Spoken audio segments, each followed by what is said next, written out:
તો જામનગરમાં મકાનની છત ધરાશાયી થઈ છે। મકાનની છત ધરાશાયી થતા એક વૃદ્ધનું મોત નીપજ્યું। હોસ્પિટલમાં સારવાર દરમિયાન આ વૃદ્ધનું મોત નીપજ્યું છે। કાલાવડના મોટા પીરના ચોકનો આ બનાવ છે કે જ્યાં એક મકાનની છત અચાનક ધરાશાયી થઈ ગઈ અને ત્યાં એક વૃદ્ધ હતા હાજર, જે વૃદ્ધનું સારવાર દરમિયાન મોત નીપજ્યું છે। કાલાવડ નાકા બહાર મોટા પીર ચોક આવેલું છે કે જ્યાં એક મકાન આવેલું છે, જેમાં એક વૃદ્ધ જેમનું નામ હતું હુસેનભાઈ ખફી, 70 વર્ષની ઉંમરના હતા। તેઓ ઘરમાં એ વખતે હાજર હતા।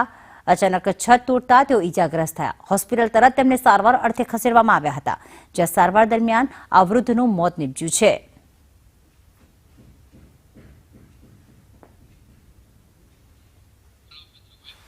ઉપેન્દ્ર મારી સાથે જોડાઈ ગયા છે। ઉપેન્દ્ર, શું આ જે છત હતી મકાનની એ જર્જરિત હતી કે શું, અને જ્યારે વૃદ્ધ ઘરમાં હાજર હતા અન્ય પરિવારજન તેમની સાથે હતું કે કેમ, કઈ રીતે આખી ઘટના બની? ચોક્કસથી જણાવું કે જામનગરમાં આજે સવારે 8 વાગ્યાના સુમારે એક ઘટના ઘટી હતી, જેમાં મકાનની છત ધરાશાયી થઈ હતી અને તેમાં એક વૃદ્ધ દબાયા હતા।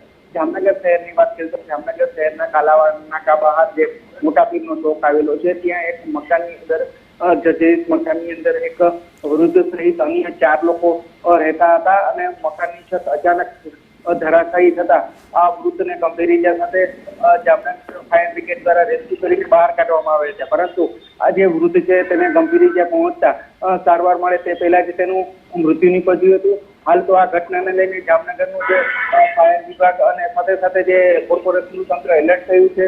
મકાન કઈ રીતે ધરાશાયી થયું છે, જર્જરિત છે કે શું, તે બાબતની આગળ તપાસ કરવામાં આવી છે અને હાલ તો આ જે મકાન ધરાશાયી થતા જે મૃત પામતા પરિવારમાં શોકની લાગણી ફેલાણી છે।